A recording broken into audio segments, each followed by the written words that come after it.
की, विद्यासागर जी महाराज की, आचार्य संघ की। दुनिया में भक्तामृत स्तोत्र में आचार्य मानतुंग स्वामी महाराज ने 4 पंक्तियां बहुत सुंदर कही हैं।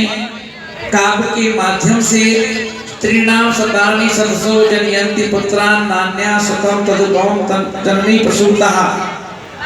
उन्होंने कहा कि हे भगवान, सैकड़ों महिलाएं रोजाना सैकड़ों बच्चों को जन्म देती हैं, कि सैकड़ों माताएं सैकड़ों बच्चों को रोज रोज जन्म देती हैं, पर कोई बिरली मरु देवी जैसी माता होती है जो तीर्थंकर भगवान को जन्म देती है।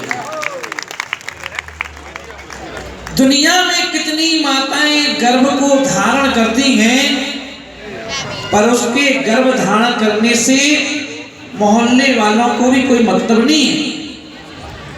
किसी को क्या मतलब? क्योंकि ये तो जमाना है जिसका मरे उसी का रोए, मुर्दा पैर पसा के सोए। ये दुनिया है, किसी को किसी से कोई मतलब नहीं है। तो हम यहाँ पर देखेंगे कि गर्भ कल्याणक तीर्थंकर आदिनाथ भगवान गर्भ में आने वाले हैं। और गर्भ में आने के पहले देखिए वो माँ कितनी सौभाग्यशाली है कि हर स्त्री मासाशी, हर स्त्री जो ज्ञानी है, विवेकी है, स्वाध्याय प्रेमी है, वो महिला भगवान के पास जाकर के यही भावना भाती है कि एक तो भगवान मुझे स्त्री ना बनना पड़े,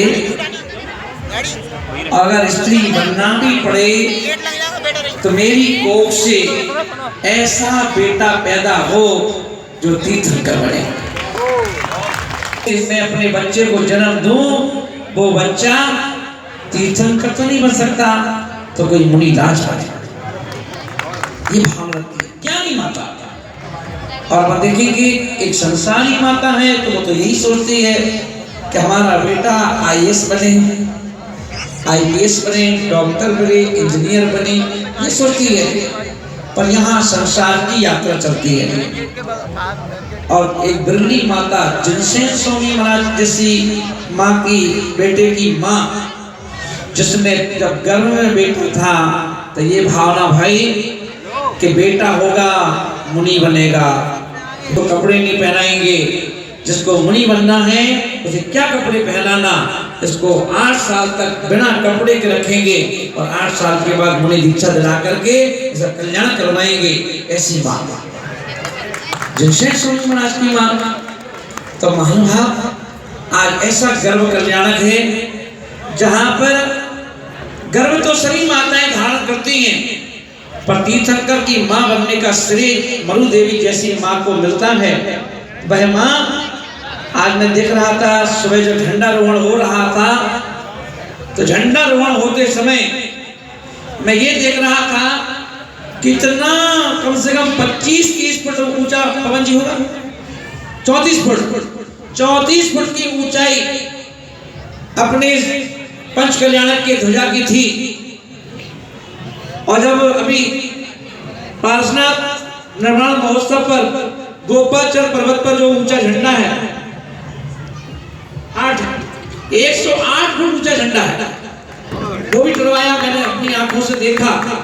यहाँ के झंडे को आज देखा तो मैंने देखा कि दुनिया में यदि ऊंचाइयों पर जाना है तो छोटे छोटे सहयोगों की आवश्यकता पड़ती है।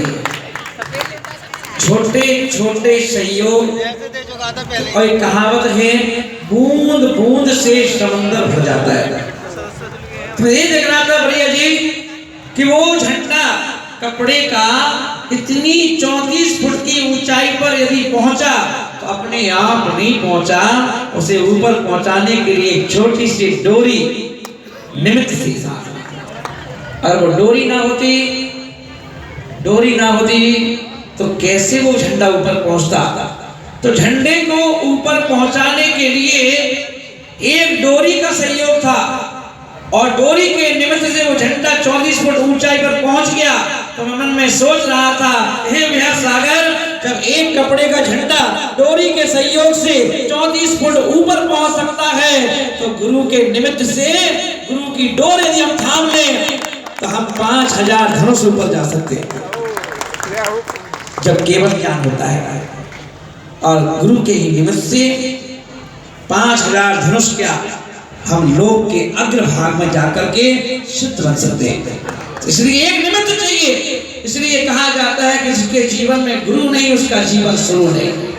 और आज परम सौभाग्य, अहोभाग्य, महाभाग्य कि हम सब पार्श्वनाथ भगवान जी के चरण छाव में एक ऐसे पार्श्वनाथ, ये ध्यान रखना ग्वालियर वासियों, अभी हम समुद्र में रहकर के, नदी में रहकर के भी उस मछली की तरह हैं कि मछली नदी में रहकर के भी प्यासी हो। हम इस क्षेत्र पर हैं। गोपाचल पर्वत एक सामान्य क्षेत्र नहीं है। गोपाचल पर्वत एक छोटा मोटा तीर्थ नहीं है। ये वो तीर्थ है जिसे सिद्ध क्षेत्र कहते हैं, अक्षय क्षेत्र कहते हैं।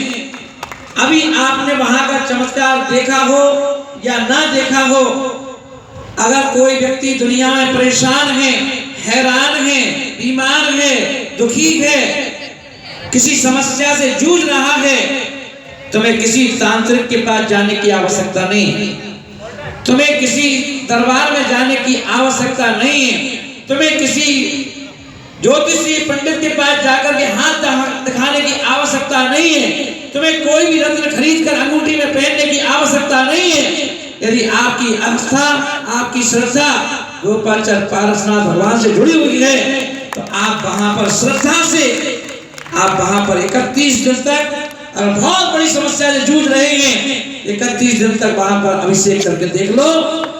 आप देखना कैसे बिना अंगूठी के, बिना कोई रतन के आपका काम सिद्ध हो जाएगा। और यदि आप वहां जाकर के आप नियम बना लो कि हर हफ्ते वहां जाकर के हमें एक दीपक जलाना है और एक नारियल अपने हाथ से चढ़ाना है, आप अपने आप बताएंगे और कि वहां गोपालिया पार्श्वनाथ की क्या गाथा है। बड़ा चमत्कार है, बड़ा आश्चर्य है, क्योंकि मैंने तो 2 साल से लगातार वहां प्रतिदिन जाकर के दर्शन करके वहां का आनंद लिया। आप भी लो, आप भी देखो, आपको कहीं जाने की आवश्यकता नहीं है। कहावत है, बगल में छोरा नगर में ढिंढोरा। हम लोग दुनिया में चमत्कार ढूंढते हैं, चमत्कार तो हमारे ग्वालियर में बैठा है, ग्वालियर में है। तो महान भाव, आज ये पूरा 10 दिन की मेहनत, 10 दिन का पंचकल्याणक, 10 दिन में हम देखें कि तैयारी सभी लोग, जैसे मैंने घोषणा की, हमारा बंटी जो है बने का आशीर्वाद, और मेरे पास आके बोला, गुरुदेव क्या धमाका है? मैंने कहा कुछ नहीं, पंचकल्याणक। बोले महाराज जी 10 दिन बची है, 10 दिन में कैसे क्या हो जाएगा? मैंने बंटी कोई बात नहीं, सब कुछ होगा। तो ठीक है गुरुदेव, जो आपने कह दिया तो होगा ना। और बंटी को ये भी मालूम है कि का कार्यक्रम कैसा होगा, उनके अनुरूप कैसे होगा ना, तो वैसा ही होना चाहिए। हमारे भाई पवन जी बोल रहे थे शाम को, बोले महाराज जी देखो आपका कार्यक्रम ऐसा वैसा तो होता ही नहीं,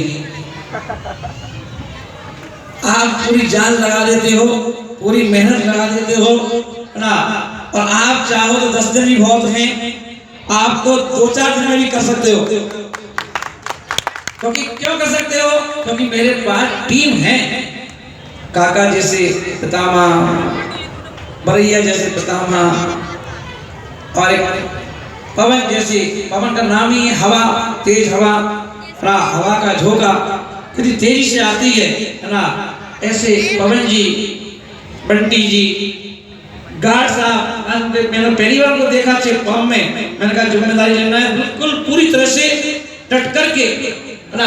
हमारे मार्शन से, हमारे ये तो हमारा पिलर है, पिलर तन से भी, मन से भी और धन से भी।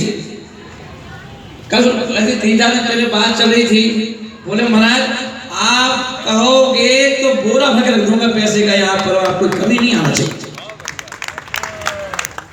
गुरु ने बहुत अच्छा प्यारा शब्द बोला था 4-5 दिन पहले, बोले बेहस एक्शन में ही कार्यक्रम होना चाहिए।